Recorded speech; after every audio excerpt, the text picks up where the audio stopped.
नमस्कार, आप देख रहे हैं न्यूज वॉच इंडिया और मैं हूं आपके साथ सत्यम गौर। वक्त हो चला है 5 बड़ी खबरों का। सबसे बड़ी खबर की शुरुआत करेंगे दिल्ली से, जहां आपको बताते चले कि एक नाबालिग की हत्या कर दी गई है। बड़ी जानकारी मिल रही है। बता दें कि दिल्ली के शाहबाद डेरी इलाके में नाबालिग लड़की की हत्या मामले में पुलिस ने आरोपी साहिल को गिरफ्तार कर लिया है।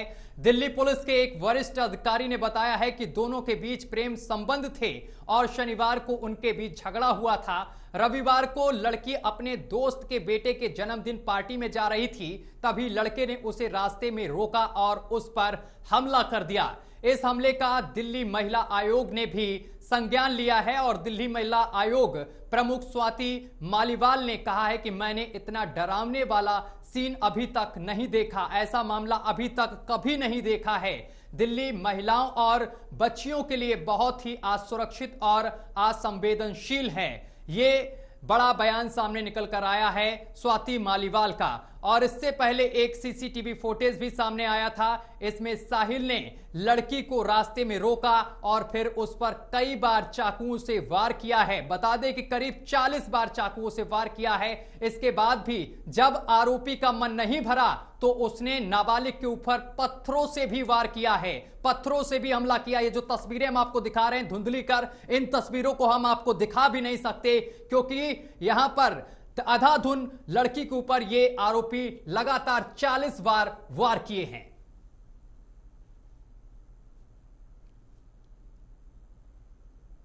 सीतू के घर पे रहती थी। उसका आदमी बंद है जेल में, सीतू का। उसने बोली कि उसके 2 बच्चे छोटे छोटे सर हैं। उसने बोली मैं भाभी के साथ रह रही हूँ। मैंने कल भी फोन किया, बेटा आजा घर पे। बोली मम्मी उसकी लड़की का बर्थडे है, बर्थडे मना लेंगे, भैया छुट्टी आ जाएंगे तो मैं घर पे आ जाऊंगी। कल बर्थडे था मेरे से 1:30 बजे उसने बात करी। घर पे सर नहीं थी, 10 दिन से वो सुनीत के घर पे रहती थी। सुनीत के घर पे 10 दिन से 10वीं क्लास के पेपर दिए सर, पास हो गई। हमें नहीं पता सर, कुछ कोई नहीं, हमें नहीं पता। नहीं नहीं, हमने कुछ भी सब कुछ पूछने को, लेकिन उसने। और इस खबर पर अवनेंद्र दिल्ली से हमारे संवाददाता जुड़ गए हैं। अवनेंद्र, पहले हमने श्रद्धा हत्याकांड देखा, लेकिन उससे भी भयभीत कर देने वाली तस्वीर दिल्ली से एक बार फिर से सामने निकल कर आई है, जहां पर साहिल नाम के आरोपी ने एक नाबालिग बच्ची के ऊपर करीब 40 बार चाकुओं से वार किया है। क्या कुछ मामले को लेकर अपडेट है आपके पास? जी बिल्कुल सत्यम, देखिए आपको बता दें, दिल्ली दिल वालों की शुरू से ही कहा जा रही थी, लेकिन अब दिल्ली दिल वालों की नहीं बल्कि दिल्ली खूनी होती जा रही है। धीरे धीरे राजधानी दिल्ली में एक ऐसी वारदात सामने आई है जिसे जानकर पत्थर दिल भी कांप उठेंगे। यहाँ पर शाहबाद डेरी इलाके में साहिल नाम के शख्स ने एक 16 वर्षीय साक्षी नाम की लड़की की हत्या कर दी, जिस पर 40 बार चाकुओं से वार किया और उसके बाद पत्थरों से भी वार किया, जिसके बाद साक्षी की मौत हो जाती है। और ये पूरा मामला प्रेम प्रसंग का बताया जा रहा है। साक्षी एक अपने दोस्त के यहाँ बर्थडे पार्टी में जा रही थी और साहिल ने उसे रोकने की कोशिश की और उसके बाद जो है दोनों में आपस में लड़ाई झगड़ा हुआ। उसके बाद यहाँ तक मामला पहुंच गया कि साहिल ने साक्षी की हत्या कर दी और उसके बाद दिल्ली से फरार हो जाता है। जिसके बाद मिली जानकारी के अनुसार दिल्ली पुलिस ने उसे बुलंदशहर से गिरफ्तार कर लिया है। जी सत्यम।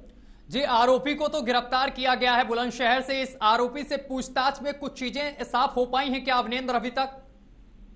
जी बिल्कुल, देखिए दिल्ली पुलिस की तरफ से साफ तौर से कहा गया है कि साहिल को गिरफ्तार कर लिया गया है और जो पूछताछ है वो पूछताछ जारी है। अभी किसी तरीके की दिल्ली पुलिस की तरफ से प्रक्रिया नहीं दी गई। अभी दिल्ली पुलिस की तरफ से सिर्फ इतना ही कंफर्म किया गया है, जो साहिल आरोपी है उसे बुलंदशहर से गिरफ्तार कर लिया गया है। जी सत्यम। अवनेंद्र, जो आरोपी गिरफ्तार किया गया है, इसके साथ साथ जो मृतका की मां है उसकी तरफ से कोई बयान जारी हुआ है? उसका क्या कुछ कहना है? क्या ये दोनों एक दूसरे को पहले से ही जानते थे? जी बिल्कुल, देखिए बात करी जाए साहिल की और जो साक्षी है वो दोनों एक दूसरे को जानते थे और जो साक्षी है वो 10th क्लास की स्टूडेंट थी। काफी लंबे समय से एक दूसरे को जानते हैं जो दोनों के, और जो एक ही मोहल्ले में रहते हैं। बताया ये भी जा रहा है दिल्ली के जो शाहबाद इलाके में डेरी है वहां पर रहते हैं और काफी लंबे समय से जानते हैं। जिस तरीके से ये हत्या सामने आ रही है निकल कर, तो कहीं कहीं जो लगातार जो है दिल्ली पुलिस की भी कार्यशैली पे जो सवाल खड़े किए जा रहे हैं। अब देखना होगा दिल्ली पुलिस किस तरीके से आगे अपना रवैया अपनाती है। जी सत्यम। अवनेंद्र, आखिर वजह क्या रही? आखिर साहिल ने इतना बड़ा कदम क्यों उठाया कि एक नाबालिग के ऊपर करीब 40 बार चाकुओं से वार किया? आखिर इसके पीछे की वजह क्या? कुछ साफ होकर आया सामने निकलकर? क्या बात रही? देखिए सत्यम, ये जो पूरा मामला है, ये पूरा मामला प्रेम प्रसंग का ही बताया जा रहा है। दोनों जो साक्षी थी वो 10th क्लास में स्कूल जाती थी और ये 10 दिन से जो है साक्षी अपने एक दोस्त के यहाँ ही रह रही थी। जो उसकी माँ का बयान आया उसने साफ तौर से ये बताया कि फ्रेंड के यहाँ रह रही थी और आज कल की जो रात थी ये अपने एक दोस्त के यहाँ बर्थडे पार्टी में जा रही थी और जो साहिल था जो उसका माना जाए जो प्रेम प्रसंग का मामला था, जो बॉयफ्रेंड कहा जाए, तो उसने उसे वहां जाने से मना किया और मना करने में किसी तरीके का आपस में विवाद हुआ। विवाद होने के बाद जो साहिल है उसने चाकुओं से लगभग 40 बार वार किया और 40 बार चाकुओं से वार नहीं किया, बाद में पत्थरों से भी वार किया। ये सूचना जो है जानकारी मिल रही है। सत्यम अवनेंद्र, ये जो तस्वीरें सामने निकल कर आई, इसमें जब आरोपी हमला कर रहा है उसके आसपास तमाम लोग दिखाई दे रहे हैं, कोई भी बचाने नहीं जा रहा। आखिर दिल्ली में आए दिन ऐसी घटनाएं घटती जा रही हैं, इसको लेकर कोई ठोस कदम दिल्ली सरकार क्यों नहीं उठा रही है? जी बिल्कुल, देखिए साफ तौर से कहा जाए तो दिल्ली डीजीपी को भी तलब कर दिया गया है। उनसे पूछा गया है कि किस तरीके की दिल्ली में जो घटनाएं हैं वो थमने का नाम नहीं ले रहे हैं। एक ना एक दिन नई घटना दिल्ली में निकलकर सामने आ रही, जो महिलाएं हैं उनके साथ अत्याचार हो रहे हैं तमाम तरीके से। लेकिन जो वहां पर लोग मौजूद थे, जो लगातार ये जो सीसीटीवी में वीडियो वायरल हो रहा है, जो दिखाई दे रहा है कि साहिल किस तरीके से जो है साक्षी के ऊपर हमला कर रहा है चाकुओं से, लेकिन जो वहां पर लोग मौजूद थे उन्होंने किसी तरीके से साक्षी को बचाने की कोशिश नहीं की। ये साफ तौर से वीडियो में भी देखा जा सकता है और लोग लगातार जो है एक तरीके से कहा जाए तमाशा वहां पर देख रहे थे। जी अवनेंद्र, जो आरोपी साहिल है, साहिल के बारे में कोई जानकारी सामने निकल कर आई है? इसके ऊपर क्या पहले से भी कोई मुकदमा वगैरह दर्ज है?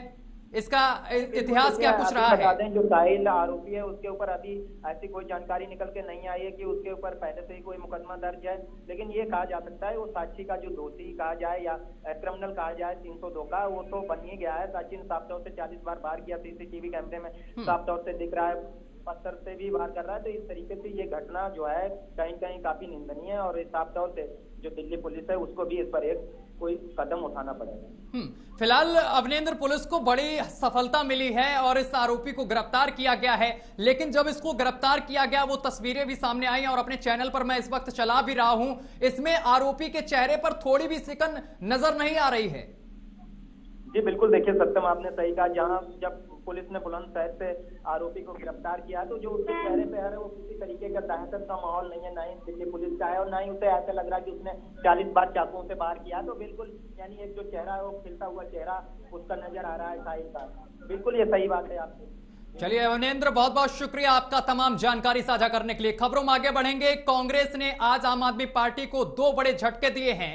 कांग्रेस ने केंद्र के अध्यादेश पर अरविंद केजरीवाल की सरकार का साथ देने से इनकार कर दिया है। कांग्रेस ने इसके साथ 2024 में आम आदमी पार्टी से गठबंधन करने से भी मना कर दिया है। केजरीवाल से 2024 में पंजाब में गठबंधन करने के मुद्दे को लेकर आज मल्लिकार्जुन खड़गे, राहुल गांधी ने पंजाब कांग्रेस के पूर्व अध्यक्ष नवजोत सिंह सिद्धू से बातचीत की है। बैठक में सिद्धू ने आम आदमी पार्टी से गठबंधन का विरोध करते हुए साफ कहा कि यदि हमारे बीच वैचारिक मतभेद हैं तो भी उनके साथ गठबंधन नहीं होना चाहिए। कांग्रेस का यह फैसला केजरीवाल के लिए बड़ा झटका है। तो इससे पहले दिल्ली कांग्रेस के नेता भी केजरीवाल का साथ देने के विरोध में सामने आ चुके हैं। बता दें कि केजरीवाल राष्ट्रीय राजनीति में बड़ी भूमिका निभाने के सपने देख रहे थे, लेकिन कांग्रेस के इस रुख से केजरीवाल को बड़ा झटका लगा है।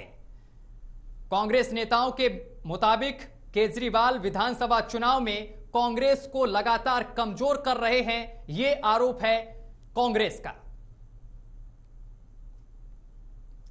तो 2 बड़े झटके लगे हैं आज आम आदमी पार्टी को। एक तो अध्यादेश को लेकर किनारा कर लिया है कांग्रेस ने और दूसरा 2024 में गठबंधन को लेकर भी कांग्रेस ने किनारा कर लिया है आम आदमी पार्टी से।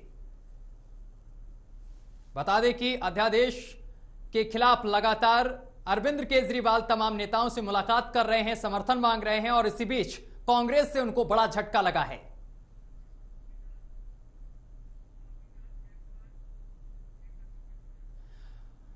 और इस खबर पर स्वामीनाथ जायसवाल हमारे साथ जुड़ गए हैं, नेता कांग्रेस हैं। सर, आपका बहुत बहुत स्वागत है न्यूज वॉच इंडिया पर। धन्यवाद। स्वामीनाथ जी, आज आम आदमी पार्टी को कह सकते हैं 2 बड़े झटके लगे हैं आपकी पार्टी की तरफ से। एक तो अध्यादेश को लेकर आपने किनारा कर लिया है और दूसरा 2024 के गठबंधन को लेकर भी किनारा कर लिया है। आखिर वजह क्या है? एक तरफ आप लोग विपक्षी दलों को साथ लेकर चल रहे हैं 2024 को लेकर, वहीं आप आम आदमी पार्टी को छोड़ते हुए चल रहे हैं। देखिए, जिस तरह से आम आदमी पार्टी के अरविंद केजरीवाल जी हमारे पार्टी के शीला दीक्षित पर इतना बड़ा प्रोपगंडा लेकर बोले थे कि इतना बड़ा प्रोपगंडा लेकर आए थे कि इतना पेज का, कई हजार पेजों का भ्रष्टाचार में लिप्त है और आज तक साबित नहीं कर पाए, तो झूठ का पुलिंदा लेकर आए हैं। और कांग्रेस को जिस तरह से कमजोर करके दिल्ली में मजबूत कांग्रेस 15 साल से सरकार जिस तरह से काम और विकास शीला दीक्षित का आज भी लोग याद करते हैं कि शीला दीक्षित के काम को भी ये सुरक्षित नहीं रह सकती है सरकार। खाली बातन किम दलिद्रम, बात से काम नहीं होता है, काम जनता को प्यारा होता है। यानी जिस तरह से हवा बनाकर ये राजनीति का दृढ़ीकरण की है, पंजाब में भी उसी तरह लेकर गए। तो ये हर जगह चाहे गोवा हो चाहे गुजरात हो, हर जगह कांग्रेस को ही कमजोर किया। भारतीय जनता पार्टी को कांग्रेस को कमजोर करने के लिए भाजपा का सहयोग करने की जो काम किए, तो कांग्रेस हमेशा इनके हमारे दिल्ली प्रदेश के सारे कांग्रेस के लीडर मल्लिकार्जुन खड़गे जी से बात रखे और सब कहे कि इनको हम लोग सपोर्ट करेंगे, तो आखिर हम लड़ेंगे किससे। जो हमारे विचारों को अरविंद केजरीवाल जी हमेशा दबाने का कोशिश किए और हमारे विचार को दबा के ही आगे बढ़े हैं, तो हमारा प्रतिद्वंदी कौन होगा दिल्ली में, हम किसके साथ चुनाव लड़ेंगे। यही बात है कि केजरीवाल जी जिस भ्रष्टाचार लोकपाल को लेकर आए थे, आज उन्हीं पर अंकुश लगा है। तो पता चला जिस तरह से शरद पवार को भी बोले थे बहुत बड़े भ्रष्टाचार में लिप्त है, तो सब पर प्रश्न चिन्ह खड़ा करते गए, आज उनके पर आ गई तो सबके पास जा रहा है। ठीक है स्वामीनाथ जी, ठीक है। अमित शर्मा हमारे साथ जुड़ गए हैं, आम आदमी पार्टी से नेता हैं। अमित शर्मा जी, आवाज पहुंच रही है आप तक? जी। अमित शर्मा जी, एक तरफ केजरीवाल तमाम नेताओं से मिल रहे हैं और अध्यादेश को लेकर समर्थन मांग रहे हैं, वहीं आपको अगर बात की जाए कांग्रेस से तो झटका लगा है, कांग्रेस ने समर्थन करने से इनकार कर दिया है आपका, क्या कहेंगे? देखिए, झटका अरविंद केजरीवाल जी का नहीं लग गया, आम आदमी पार्टी को नहीं लग गया। झटका तो उस दिन लग गई कि जिस दिन पूरी गठबंधन एक होने जा रही थी, सारी पार्टियां एक होने जा रही थी कि कांग्रेस को स्थान कहाँ दिया जाए। उसमें कांग्रेस अपने अपने स्थान को देख रही थी कि हमें एक नए मुख्यमंत्री जो 3 बार मुख्यमंत्री बनते ही पूरे देश के ऊपर राज करने का जो काम कर दिया और आगे चल करके प्रधानमंत्री की दावेदारी के ऊपर आ गए और अरविंद केजरीवाल जी पूरे देश के चहेते हो गए, तो कांग्रेस को झटका यहाँ लग गया और कांग्रेस ने ये सोचा कि मैं अगर समर्थन कर दिया तो मेरा तो पत्ता बिल्कुल सुपड़ा साफ हो जाएगा। तो कहीं ना कहीं कांग्रेस को डर सता रही है, सतानी भी चाहिए। देखिए, खड़गे जी और राहुल गांधी जी अभी तक तो ढूंढ ही रहे हैं कि हमारी पार्टी में, और अभी कह रहे थे कि शीला दीक्षित ने बहुत बड़े काम कर दिया, कि शीला दीक्षित ने दिल्ली का लोग अभी तक याद कर रहे हैं। सही बात है, अगर शीला दीक्षित ने अगर अच्छा काम किया होता तो सोशल मीडिया के ऊपर राजीव गांधी और इंदिरा गांधी की वीडियो वायरल करने की जरूरत नहीं थी।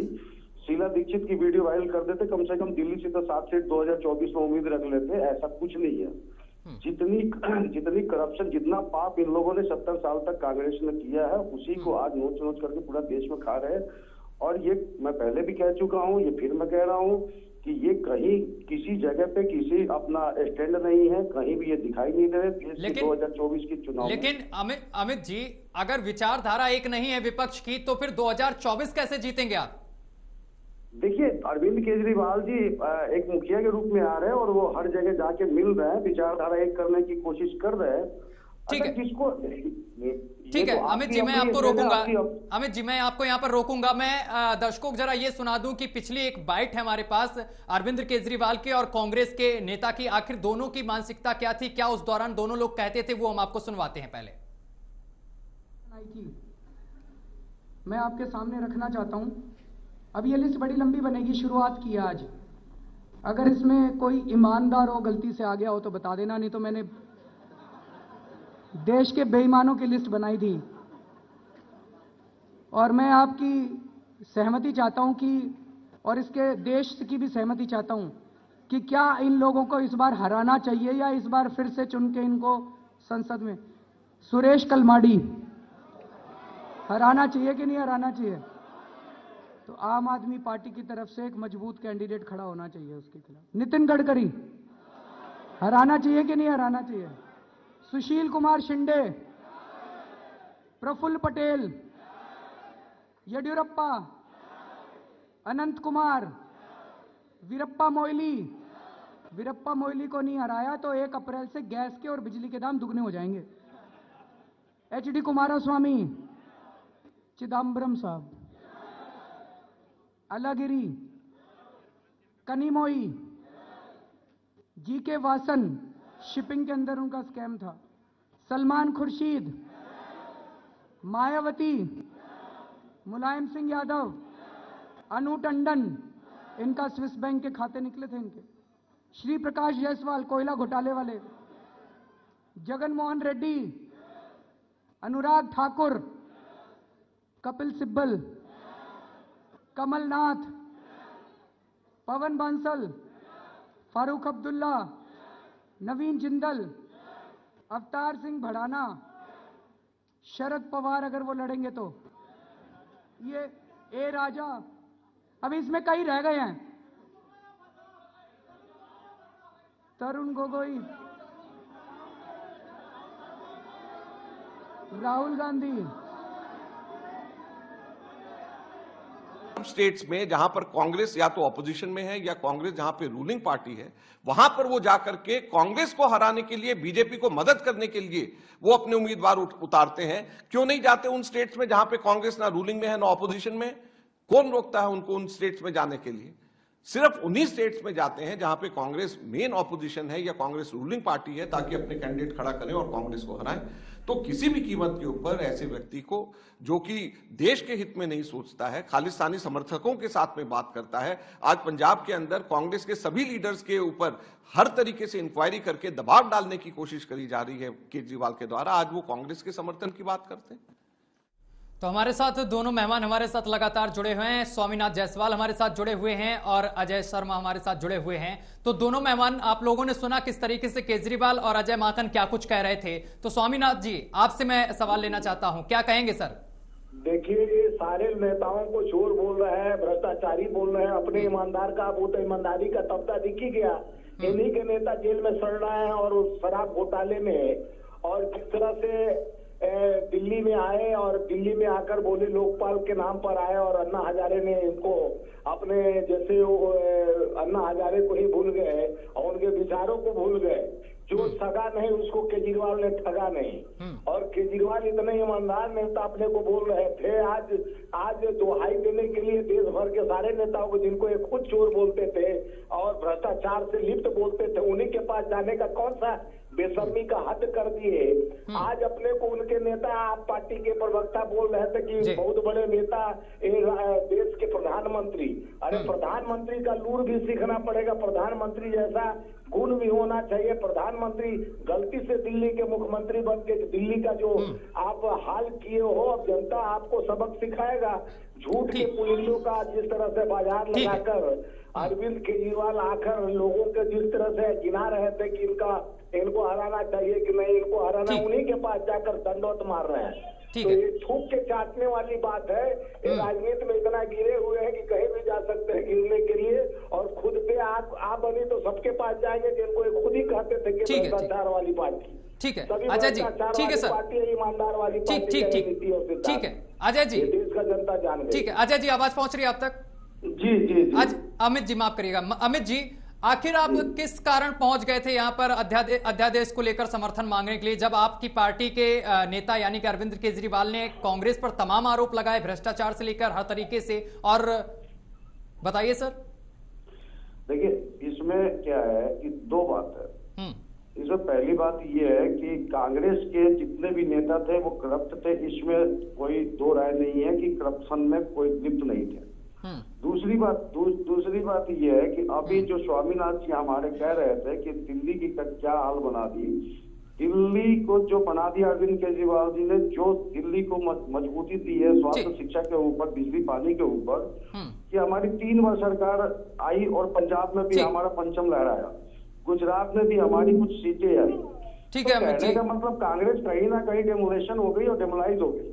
कांग्रेस क्यों नहीं समझ पा रही है कि उनका 17 साल का पाप था, जो टॉप में आ रहे थे कि हमारी पार्टी सबसे। चलिए सर, आप दोनों मेहमानों का बहुत बहुत शुक्रिया हमारे साथ जुड़ने के लिए, तमाम बातचीत करने के लिए। खबरों में आगे बढ़ेंगे। कांग्रेस ने जब से कर्नाटक में चुनाव जीता है उसके बाद से कांग्रेस जीत के लिए बड़े ही सोच समझकर कदम उठा रही है। कांग्रेस अब बीजेपी के गढ़ में उसी को मात देने के लिए जातीय समीकरण बैठा रही है और ऐसी ही कुछ नजर आ रहा है बिहार में, जहां पर कांग्रेस ने स्वर्णों की राजनीति पर मुख्य फोकस रखा है। रिपोर्ट देखिए।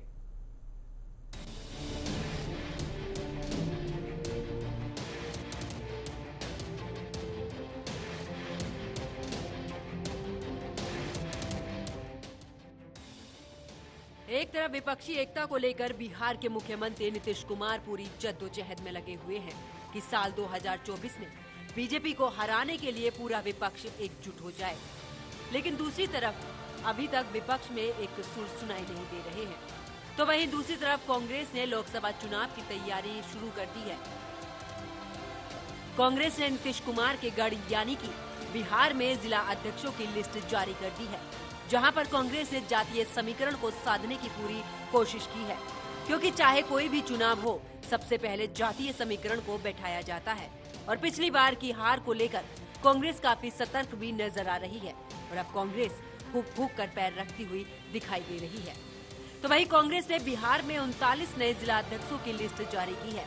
इस लिस्ट में सबसे ज्यादा चेहरे यानी कि 67% स्वर्ण जाति के हैं, जिसमें 12 भूमिहार, 8 ब्राह्मण और 6 राजपूत बिरादरी के हैं। पार्टी ने 39 में से करीब 25 जिलों की कमान अगाड़ी जातियों को सौंपी है। इसमें 5 मुस्लिम और सिर्फ 2 महिलाएं हैं। लिस्ट से साफ है कि बिहार में इस बार कांग्रेस स्वर्णों की राजनीति पर मुख्य फोकस करना चाहती है। कांग्रेस इस बार पूरी तरीके से बीजेपी के वोट बैंक में सेंधमारी के प्रयास में जुट गई है। कांग्रेस के नए जिला अध्यक्षों की सूची को देखकर कहा जा सकता है कि इस बार जिला अध्यक्षों की नियुक्ति में भूमिहारों और ब्राह्मणों की तरजीह दी गई है। सबसे ज्यादा 11 जिलों में भूमिहार को जिला अध्यक्ष बनाया गया है। ऐसे में सवाल उठता है कि 6% की आबादी वाले भूमिहार समाज पर कांग्रेस की नजर क्यों है? क्या कांग्रेस यहां दांव खेलकर अगाड़ी जातियों के अपने पुराने वोटरों को लुभाने की कोशिश कर रही है? चलिए अब जरा आपको बताते हैं कि बिहार में भूमिहार समुदाय कितना ताकतवर है। दरअसल बिहार में अगाड़ी जाति की आबादी कुल आबादी का करीब 18% है, जिसमें से सबसे ज्यादा भूमिहार है, जिसका मतलब है कि राज्य में किसी भी पार्टी को अगर स्वर्ण वोटरों को साधना है तो उन्हें भूमिहारों को अपने पाले में करना होगा। बिहार में 6% भूमिहार समुदाय में वोटर हैं, 5.5% ब्राह्मण और 5.5% के करीब राजपूत हैं। इसके अलावा राज्य में सियासी तौर पर भूमिहार समाज काफी प्रभावी रहा है। बिहार में ज्यादातर जमीन जायदाद इसी समुदाय के पास होते हैं। इसके कारण दूसरी जाति के वोटरों पर भी इसका प्रभाव है। भूमिहार समुदाय आजादी के बाद कांग्रेस का परंपरागत वोटर रहा है। ये वोटर्स भारतीय जनता पार्टी के कोर वोट बैंक बन गए हैं। बिहार में हुए पिछले कुछ लोकसभा और विधानसभा के चुनाव परिणाम को देखें तो पाएंगे कि भूमिहार बीजेपी का परंपरागत वोटर रहा है। भूमिहार जाति के वोटर पटना, वैशाली, मुजफ्फरपुर, मोतीनगर, जहानाबाद, बेगूसराय, नवादा, सीतामढ़ी, आरा में जीत हार की ताकत रखते हैं। इन सीटों पर पहले भूमिहार जाति के उम्मीदवार लड़ते और जीतते रहे हैं। ऐसे में साल 2024 के चुनाव इन सीटों पर भूमिहार वोटरों को साधने में लगी है।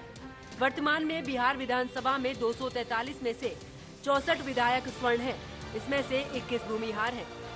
सत्तारूढ़ गठबंधन में हुए बदलाव के बाद बिहार में भूमिहार समुदाय की राजनीतिक अहमियत बढ़ गई है। बीजेपी से लेकर कांग्रेस, जेडीयू, आरजेडी तक सभी पार्टियां अब भूमिहारों पर मेहरबान नजर आ रही है। दलित अति पिछड़ा वोटर बिखरने के बाद सभी राजनीतिक पार्टियों को ये साफ समझ आ रहा है कि बिहार में सत्ता की कुर्सी बिना स्वर्ण वोटों के संभव नहीं है। Bureau report, news watch India. खबरों में आगे बढ़ेंगे। रविवार को पीएम नरेंद्र मोदी ने नई संसद भवन का उद्घाटन किया, पर इस पर सियासत थमने का नाम नहीं ले रही है। इस विवाद को असदुद्दीन ओवैसी ने एक नया मोड़ दे दिया है। जैसे कि हम जानते हैं कि असदुद्दीन ओवैसी लंबे समय से जिन्ना की तरह मुसलमानों का नेता, एक छात्र नेता बनाने का सपना पाले हुए हैं। यही वजह से वह हर मुद्दे को मुसलमानों के साथ हुए शोषण से जोड़कर अपनी हमदर्दी पाने की कोशिश करते हैं और इसके लिए वह भड़काऊ भाषण देने से कभी रुकते नहीं हैं। और ऐसे ही उन्होंने एक बार फिर से सियासत छेड़ दी है। उन्होंने नई संसद के उद्घाटन कार्यक्रम पर निशाना साधते हुए कहा है कि आपने प्रधानमंत्री और हिंदू पुजारियों की तस्वीर देखी, इसमें ईसाई पादरी और सिख गुरु मौलाना को भी होना चाहिए था। उन्होंने प्रधानमंत्री को पर निशाना साधते हुए कहा है कि इस देश का मजहब एक नहीं है। उन्होंने कहा है कि ये दिल्ली के सुल्तान की ताजपोशी लग रही थी।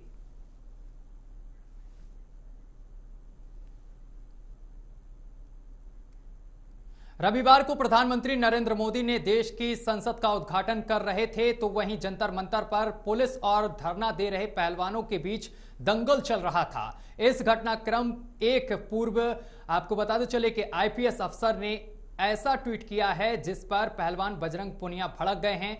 बजरंग पुनिया ने इस पर प्रतिक्रिया देते हुए कहा है कि वह गोली खाने को भी तैयार हैं। पूर्व आईपीएस अधिकारी एनसी अस्थाना ने पहलवानों के ऊपर पुलिस की कार्रवाई को सही ठहराते हुए लिखा था कि अगर जरूरत पड़ी तो गोली भी मारी जाएगी।